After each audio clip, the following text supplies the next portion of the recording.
She was dying, and no one knew why. Doctors found no explanation. Medicine didn't work. Eleanor Harrison was simply giving up. Her millionaire son spent fortunes searching for answers that seemed not to exist, until a housekeeper with attentive eyes noticed what everyone else missed. Eleanor wasn't just grieving. She was guarding a secret so heavy it was killing her. And when that secret was finally discovered, hidden where no one thought to look, it changed everything, forever, because sometimes the answer to saving someone is closer than we imagine. And sometimes the people who claim to love you are exactly the ones who want to see you fall. Michael Harrison found his mother on the bathroom floor at 6:47 a.m. She'd tried to get up alone during the night, made it 3 steps before collapsing. The tile was cold beneath her when he lifted her fragile body, and for a terrifying moment, he thought she was already gone. "Mom," his voice cracked. "Why didn't you call me?" Eleanor's eyes opened slowly, unfocused. "Didn't want to bother you." 6 months ago, his mother had been vibrant, sharp-witted, the kind of woman who intimidated dinner guests with her knowledge of literature and won garden club competitions. Now she weighed less than his laptop bag. Dr. Chen met him in the hospital emergency room 3 hours later, her expression already apologetic. "Michael, we've run every test twice. Thyroid, vitamins, neurological scans, and physically your mother is stable, but mentally," she paused. "Complicated grief doesn't respond to medication. It requires intervention we can't provide here." Michael drove home in silence, his phone vibrating constantly with messages from his company. Board meeting at 2, investor call at 4. The merger that could double his net worth needed his signature by Friday. None of it mattered. The Greenwich mansion felt hollow when he entered. His father's absence haunted every room: the empty chair at breakfast, the unused office, the garden slowly overtaking itself without James's careful attention. Michael climbed the stairs and stood in his mother's doorway. Eleanor lay motionless, staring at nothing. The woman who'd raised him, who'd attended every soccer game and helped with college essays, had become a ghost in her own bed. His phone rang. Brad, his business partner. Michael silenced it. "I'm staying," he said quietly, "however long it takes." Eleanor didn't respond, but her fingers twitched slightly on the blanket. The next morning, Michael contacted the agency Dr. Chen recommended. "I need someone immediately," he said. "Someone who actually cares, not just collects a paycheck." "We have someone," the coordinator replied. "Sofia Mendez. She's different. Clients either love her or find her too involved. Send her." Sofia arrived at 8 o'clock sharp, a woman in her mid-30s with observant dark eyes and work-worn hands. She carried herself with quiet dignity, despite her simple clothes and the worn backpack over her shoulder. "Mr. Harrison?" She extended her hand. "I'm Sofia." Michael noticed her grip. Firm, confident. "The agency said you have experience with difficult cases." "I have experience with people who've forgotten how to hope." Sofia's accent carried traces of Portuguese. "That's different from difficult." Something in her directness surprised him. The previous caregivers had been deferential, professional, distant. This woman looked at him like an equal. "My mother barely eats, barely speaks. The doctors say there's nothing physically wrong. May I see her?" Michael led Sofia upstairs. Eleanor hadn't moved since morning, her breakfast tray untouched on the nightstand. Sofia approached slowly, sitting in the chair beside the bed. "Mrs. Harrison, my name is Sofia. I'm here to help around the house." She spoke softly but clearly. "I have a 6-year-old daughter named Isabella. She asks 1,000 questions every day. Sometimes I'm so tired I can barely answer, but I do anyway, because that's what we do when we love someone. We show up even when it's hard." Eleanor's eyes shifted slightly toward Sofia. "I'm going to start downstairs," Sofia continued, standing. "But I'll check on you soon." In the hallway, Michael asked, "Why did you tell her about your daughter?" "Because your mother needs to remember that life continues, that caring for others, being needed, is sometimes what keeps us alive." Sofia looked at him steadily. "When did she stop being needed, Mr. Harrison?" The question hit harder than it should have. That afternoon, while Sofia cleaned, the doorbell rang. Michael opened it to find his Aunt Linda, Eleanor's older sister, holding a casserole dish and wearing a concerned smile. "Michael, darling, I came as soon as I heard Eleanor was in the hospital again." Linda swept inside, elegant and efficient. "You should have called me. It was just for a few hours, Aunt Linda. Still, she's my sister. I should be involved."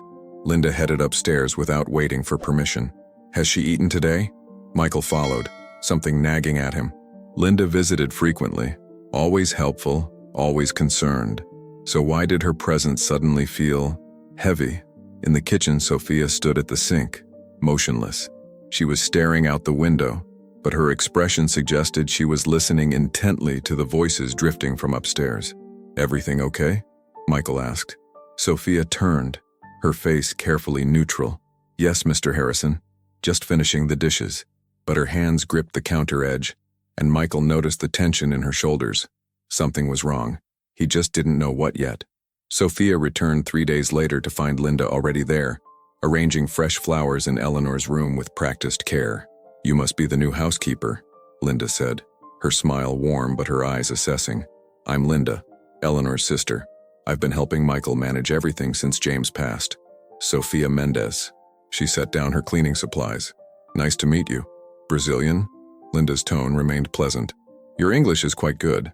How long have you been in the country?" The question felt loaded. Sofia kept her voice steady. "Several years." "Wonderful. Eleanor needs consistency right now. So many caregivers have come and gone." Linda turned back to Eleanor, her voice softening. "Haven't they, sweetheart? But don't worry, I'm here. I'll always be here." Eleanor stared at the ceiling, unresponsive. Sofia began dusting the bookshelf, moving quietly. Linda pulled out her phone, stepping toward the window. "Yes, I'm with her now," Linda said into the phone, her voice dropping. "She's worse than last week." "No, Michael's at the office. The timing needs to be right.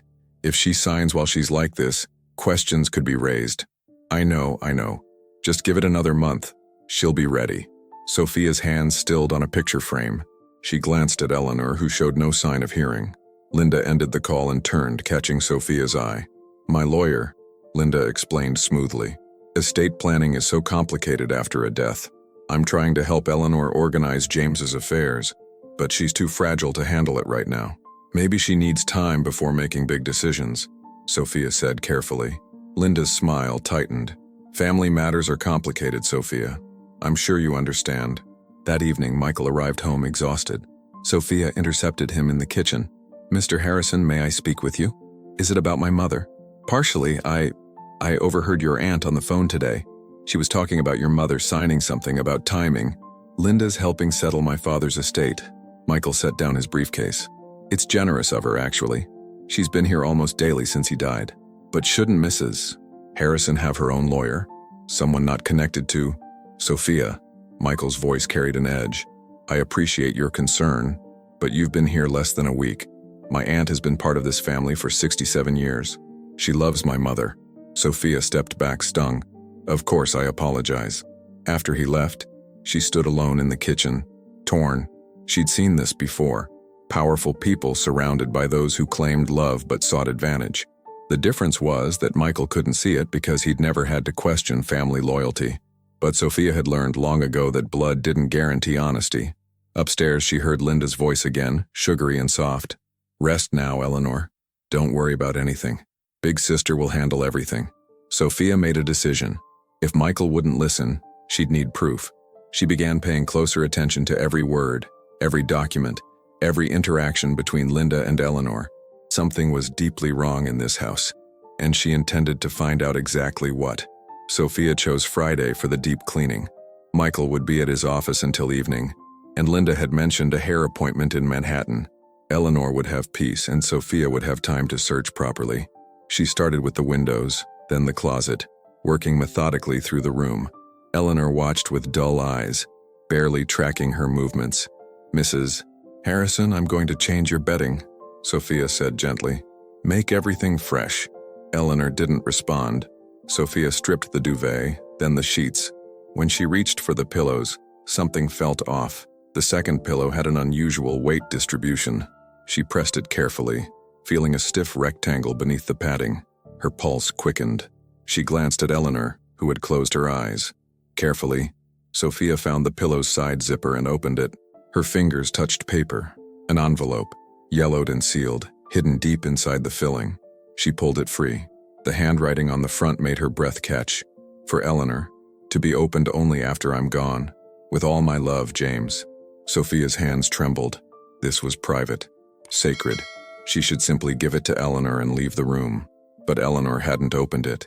For months, She'd slept on this letter every night and never broken the seal. Why? Footsteps on the stairs made Sofia's decision for her. She moved quickly to the door. "Mr. Harrison." Michael stopped, surprised to see her. "I thought you'd be gone by now. I found something." She held out the envelope. It was hidden inside your mother's pillow. Michael's face went pale as he read his father's handwriting. He looked at his mother, sleeping peacefully, then back at Sofia. "She never opened it," Sofia whispered.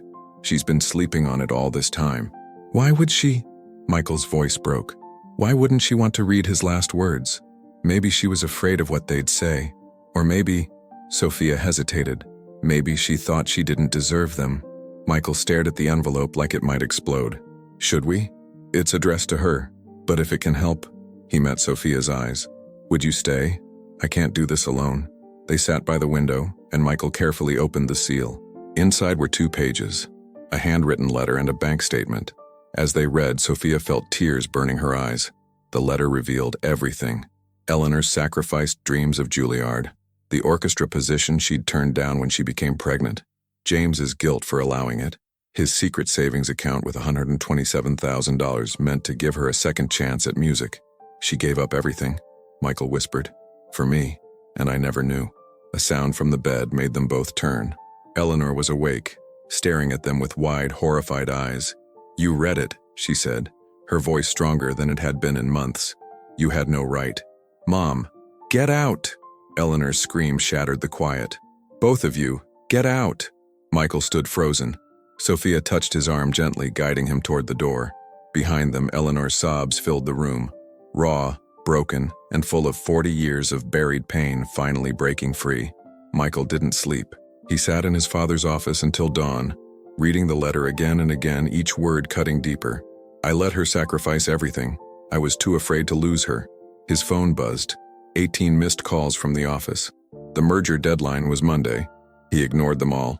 At 7 a.m., he knocked softly on his mother's door. No answer. He entered anyway. Eleanor lay facing the wall, her breakfast tray from the previous night untouched. She'd lost more weight.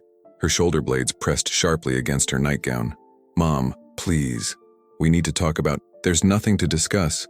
Her voice was flat, lifeless. "What's done is done. But Dad left you money. He wanted you to—" "Your father had no right." Eleanor still didn't turn. 40 years too late doesn't erase 40 years too early. I made my choices. I lived with them. This gift, it's just guilt, trying to buy forgiveness. That's not— "Leave, Michael." The doorbell rang. Michael heard Linda's voice downstairs, bright and concerned. His aunt appeared moments later, carrying soup and sympathy. "I came as soon as I could. The hospital called me. Apparently Eleanor refused her medication last night." Linda moved past Michael, sitting on Eleanor's bed. "Sweetheart, you're worrying everyone. You need to take care of yourself." "I want to be left alone," Eleanor whispered. "Of course you do. All this stress." Linda shot Michael a meaningful look. "People pushing you, making demands. You need rest, not pressure." Michael bristled. "I'm not pressuring." "Michael, darling, perhaps give us a moment? Sister to sister?" He left reluctantly, but stood in the hallway listening. "Eleanor, I heard about the letter." Linda's voice dropped to soothing murmur. "James always was sentimental, leaving money for old dreams. He meant well, but it's cruel, really. Making you feel like you failed by not chasing something that was never realistic." "It was realistic once," Eleanor said weakly. "You were a child. Children have fantasies. Adults have responsibilities." Linda paused. "Speaking of responsibilities, those estate documents I brought last week, we really should finalize them. Just to protect you, make sure everything's properly managed while you're recovering." Silence. "You don't need to think about complicated things right now. Let me handle the financial stress. That's what family does." Michael's jaw clenched. Something in Linda's tone, sugary but insistent, made his skin crawl. But this was his aunt, his mother's sister. Surely he was reading too much into it. Downstairs, Sofia was scrubbing the kitchen counter with unusual force. She looked up when he entered, her expression carefully neutral. "Your aunt is very dedicated," she said quietly. "She's been helping since Dad died." "Helping with what exactly?" "Estate matters, legal things. Mom can't handle it right now." Sofia set down the sponge. "Mr. Harrison, has your mother actually asked her to handle these things? Or is your aunt simply taking charge?" "What are you implying?" "Nothing, I just think—" Sofia stopped as Linda appeared in the doorway. Michael, your mother needs rest. No visitors today, I think. Too much excitement. Linda's smile was warm, but her eyes on Sofia were cold. Sofia, I'm sure you have other clients. Perhaps give the family some privacy this weekend? Sofia looked to Michael, waiting. He hesitated, caught between the woman who'd found his father's letter and the aunt who'd been present his entire life. Maybe that's best, he said finally. Take the weekend, I'll call you Monday. Sofia gathered her things without a word. As she left, Michael could have sworn he saw disappointment in her eyes. Or was it something else? Warning, perhaps. Sofia spent Saturday cleaning other houses, but her mind stayed at the Harrison mansion. Sunday morning, she took Isabella to the park, pushing her daughter on the swings while anxiety gnawed at her. Mama, you're not watching, Isabella called. Sorry, meu amor.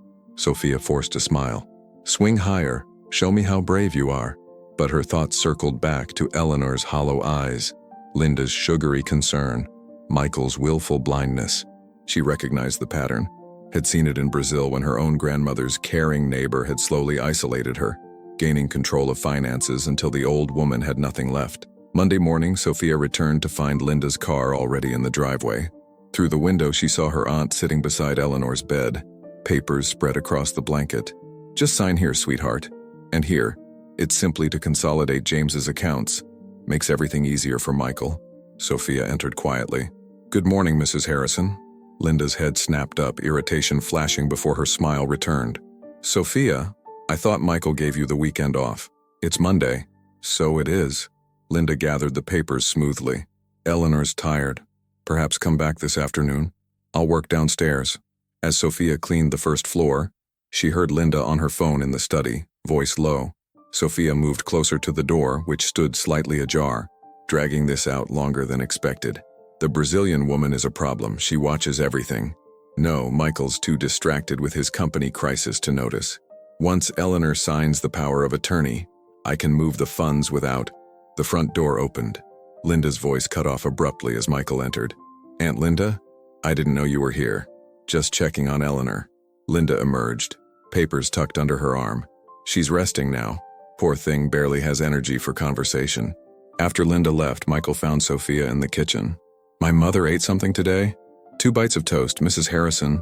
Sofia chose her words carefully. The papers your aunt had? Has your mother actually agreed to sign anything? Estate consolidation. It makes sense. Does it? Or does it give someone else control? Michael's expression hardened. Sofia, I've been patient with your concerns, but you're overstepping. My aunt isn't some villain trying to steal from my mother. How do you know? Because she's family. Family can be the most dangerous, Sofia said quietly. They have access, trust, opportunity. This conversation is over. Michael's voice was ice. If you can't respect my family, perhaps... Mr. Harrison. The voice came from the doorway. They both turned. Isabella stood there, small and uncertain, still wearing her school backpack. Sofia's heart dropped. She'd arranged for her neighbor to watch Isabella, but the woman must have gotten confused about the time. Isabella, what are you doing here? Mrs. Rosa had to leave early. She said to come find you. The little girl looked at Michael with wide eyes. Are you the sad man? Despite everything, Michael's expression softened slightly. The what? Mama said you're sad because your mother is sick. My mama makes sick people feel better. Isabella, wait outside, Sofia began. But I need to tell you something. Isabella looked between them, anxious. The fancy lady who was here, I heard her on the phone when she walked past me outside. She said bad words. Michael crouched down. What kind of bad words? She said when Eleanor finally dies, the money will be mine. Isabella's voice was matter-of-fact. And she said that Brazilian needs to disappear before she ruins everything. The kitchen fell silent. Sofia felt ice in her veins. Michael's face had gone pale.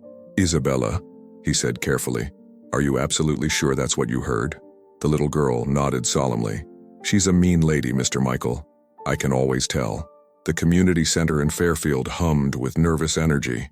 20 children clutched violins of varying sizes, their faces a mixture of excitement and terror. Parents filled the folding chairs, phones ready to capture every moment. Eleanor Harrison stood backstage, adjusting the collar of her simple blue dress. Her hands, steady now, strong, rested on her own violin case. At 68, She looked 10 years younger than the woman who'd once lain dying in a Greenwich mansion. Her eyes held light again. Nervous? Sofia appeared beside her, carrying a squirming 2-year-old boy with Michael's dark eyes and her Brazilian complexion. Terrified, Eleanor admitted with a smile. But that's different from hopeless. Maman, Nana Eleanor. Isabella rushed over, her own violin tucked under her arm. At 7, she'd grown taller, more confident, but still carried that same intuitive wisdom. Mr. Roberto said I can play the solo part if I'm brave enough. And are you brave enough? Eleanor asked. I learned from the bravest person I know. Isabella hugged Eleanor's waist fiercely. Michael joined them, loosening his tie, a concession to the casual environment. He'd sold his company 9 months ago, now consulting part-time while spending the rest of his hours with family. The dark circles under his eyes had vanished, replaced by something that looked suspiciously like contentment. Full house, he reported. Even some reporters from the Hartford Courant. Apparently a 68-year-old woman starting a music program for underprivileged kids is newsworthy.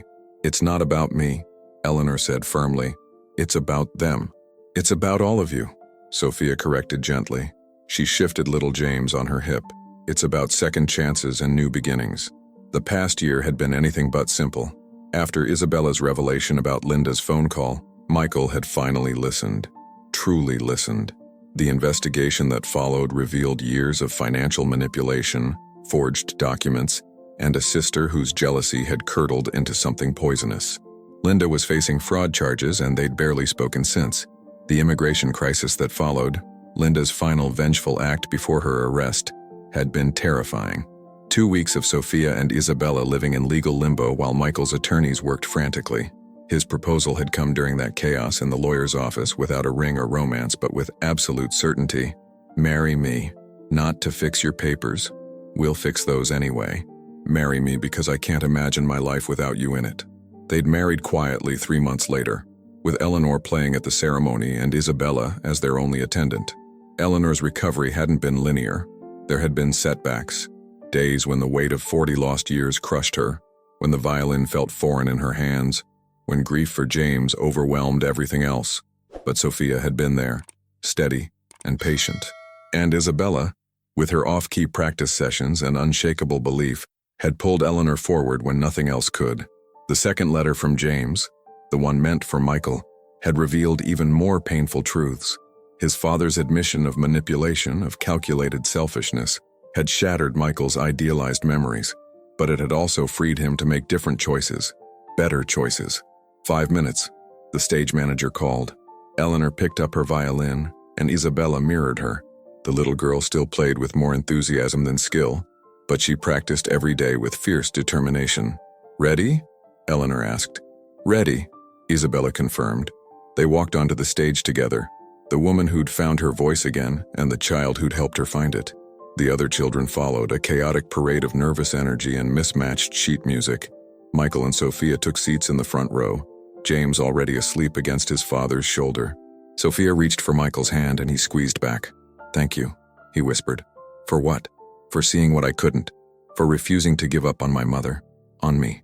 Sofia smiled. You would have figured it out eventually. Maybe, but eventually might have been too late. The music began, 20 violins attempting Vivaldi's Spring with varying degrees of success. It was chaotic, occasionally painful, frequently off-key, and it was beautiful. Because Eleanor Harrison stood among those children, not as a woman who'd lost 40 years, but as a woman who'd found purpose in the years remaining. Her bow moved across the strings with hard-won grace, and when she looked at Isabella beside her, the little girl who'd once said, I can always tell about mean people, her smile was radiant. In the audience, Michael thought of his father's final words. Success isn't what you build, it's what you allow the people around you to become. His empire was gone. His aunt was in prison.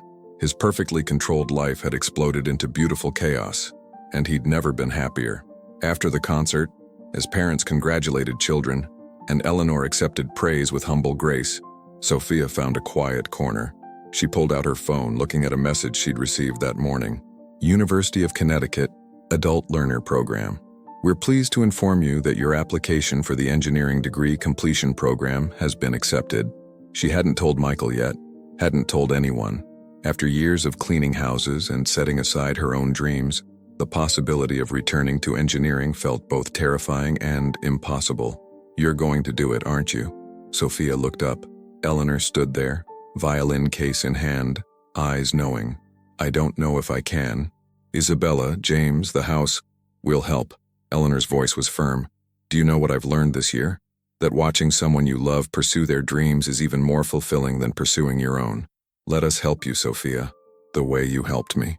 Sofia's eyes filled with tears. "I'm scared." "Good. That means it matters." Eleanor squeezed her hand. "Besides, someone very wise once told me, it's never too late to reclaim who you were meant to be." Through the window, they could see Michael playing with Isabella and James in the parking lot, his expensive suit jacket discarded, his laughter carrying on the evening air. "He's going to be insufferable about this," Sofia said, smiling through tears.